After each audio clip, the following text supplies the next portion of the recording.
சிதம்பரம் நடராஜர் கோவிலில் கிரிக்கெட் விளையாடிய தீட்சிதர்களை படம் எடுத்ததால் 20க்கும் மேற்பட்ட தீட்சிதர்கள் தன்னை தாக்கியதாக விசிக கட்சி நிர்வாகி பரபரப்பு பேட்டியளித்துள்ளார்.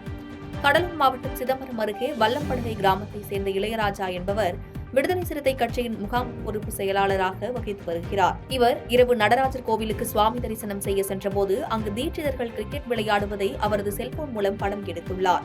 இதனால் ஆத்திரமடைந்த தீட்சிதர்கள் அவரை தாக்கியதாக சிதம்பரம் நகர காவல் நிலையத்தில் புகார் அளித்துள்ளார். இதுகுறித்து பேசிய இளையராஜா, கோவிலுக்கு தரிசனத்திற்கு சென்றபோது 20க்கும் மேற்பட்ட தீட்சிதர்கள் கிரிக்கெட் விளையாடிக் கொண்டிருந்தனர். இதனை படம் எடுத்தபோது அதனை பார்த்த தீட்சிதர்கள் 20க்கும் மேற்பட்டோர் எதற்காக வீடியோ எடுக்கிறாய் என கேட்டு செல்போனை வலுக்கட்டாயமாக பிடுங்கி தன்னை கடுமையாக தாக்கியதாக கூறினார்.